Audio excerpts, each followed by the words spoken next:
Hello mga kalinga, panibagong reaction video na naman po ang inyong matutunghayan sa araw na to. At syempre ang ating re-reactionan po mga kalingap ay ang charity works po ni Roel of Malalag. Ito nga po mga kalingap ay ang update po kay Nanay Lilia, no? Isa ito sa mga gustong pabahayan ni Roel of Malalag and Rachel Morales Vlogs, no? Tandem po sila dito mga kalingap.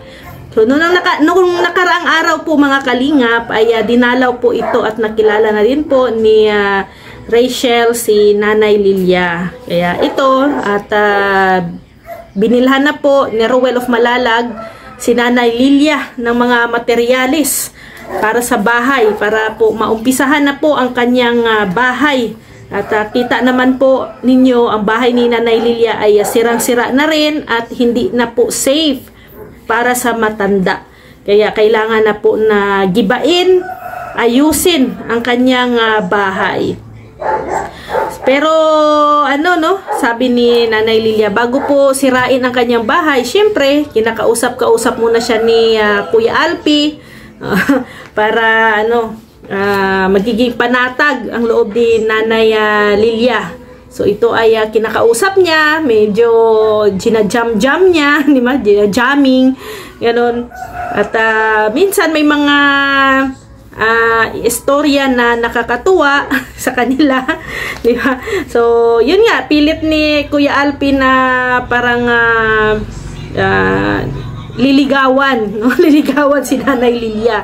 Kaso lang si Nanay Lilia po ay ano, parang ano talaga, hindi pasado si Kuya Alpi dito, no? Hindi pasado si Kuya Alpi, ayaw talaga ni Nanay Lilia magka-jowa, no? Paano na yan, Kuya Alpi? Kahit na anong pilit mo kay Nanay Lilia, nire-reject niya lahat ng mga offer mo. Yung pagtulong, no, pag stay sa bahay, kahit na paglilinis, lahat na inoffer na ni Kuya Alpi. Pero ayan, rejected pa rin kay Nanay Lilia. Ayaw talaga ni Nanay. Bakit kaya Kuya Alpi? Bakit kaya ayaw ni Nanay? Ayaw ni Nanay sa iyo. Ay, kulang pa ang himas-himas. So, hihimasin mo din minsan si Nanay Lilia para mahimas-masan. Para mahimas-masan at ganado sa'yo. Ay, charot. So, yun nga no, kahit na sinasabi ni Kuya Alpi sa kanya na tutulungan siya, maglinis, no, magluto, lahat. Sabi naman ni Nanay Lilia, no, kaya niya naman, no, kahit pagod ang kanyang katawan, kinakaya niya. O, di ba ang galing ni Nanay Lilia? Hindi umaasa. Kasi ang alam ko dito, kahit na yung mga pagkain niya, pang araw-araw niya, ay ano din, no? Nagsisikap din naman si Nanay Lilia. Pero minsan, syempre sa edad niya, mostly naman talaga ay binibigyan na lang po siya ng siguro pagkain, no? Ng mga kapitbahay, ng mga nakakakilala sa kanya. So, yun kaya siya nakaka-survive. Kasi syempre matanda na si Nanay Lilia, may ano na din, may karamdaman.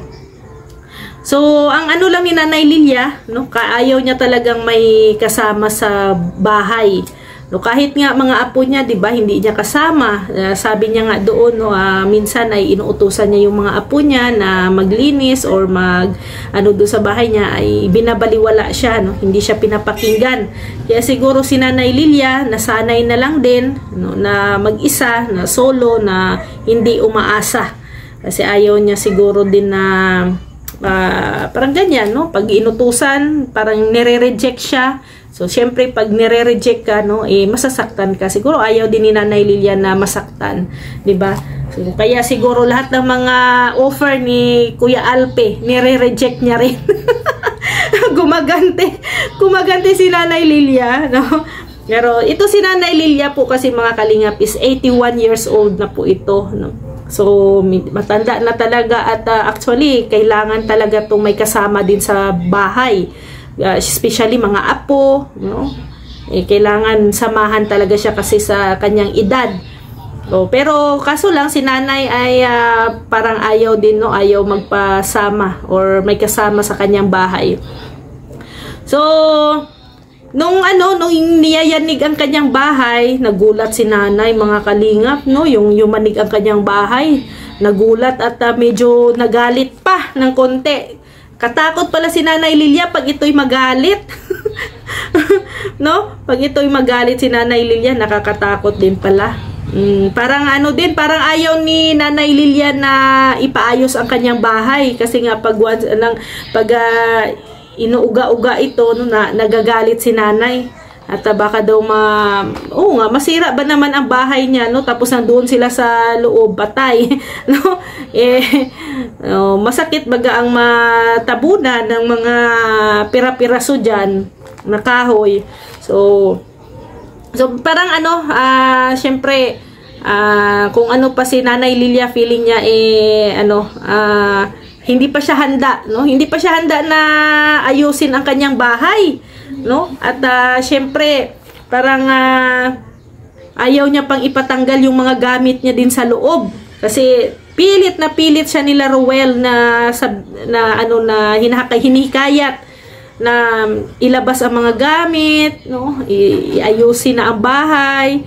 Dami ni Nanay paligoy-ligoy. Dami ni Nanay sila sabi. Parang niya talaga, parang kulang na lang sabihin niya na wag na lang.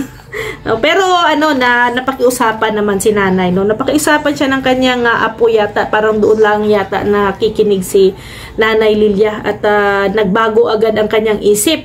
Kaya ang ngayon na nga, no, tulong-tulong sila Ruel, no, ang mga staff, tulong-tulong sa paglabas ng mga gamit ni Nanay Lilia, nilipat doon sa labas.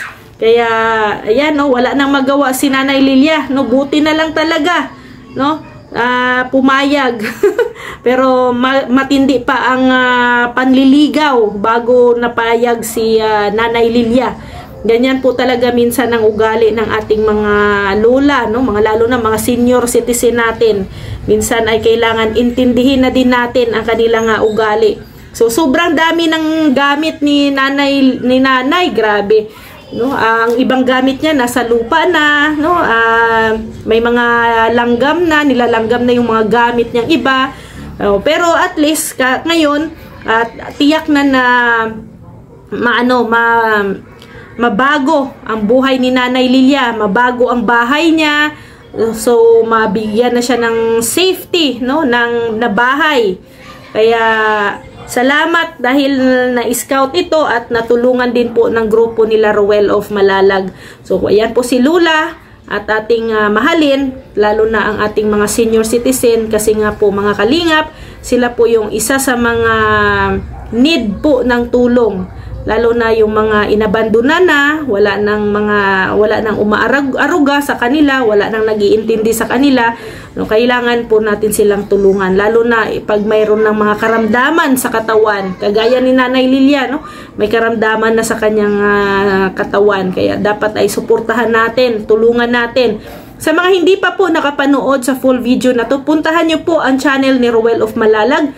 Nandoon po ang full videos na para po mapanood po ninyo. At paki-like and share na rin po para sa ikakarami po ng views ni Ruel. At syempre, mga kalinga, pakisuportahan po ang channel ni Kuya Val Santos Matubang, Ate Edna Vlogs, Kalinga Prab, Ruel of Malalag, Rachel Morales Vlog, at ang inyong abang lingkod Rhea Olarte, kasama ang ating Deputy Mick Agnes Vlogs, Kalingap Awi, Kalingap Angeli, Kalingap Bibi Girl, Kalingap Dodo, Bila Ayop, Richel TV, John Lindon Official, and Rex Vlogs. Maraming salamat po mga kalingap. See you tomorrow. God bless everyone. Bye-bye po!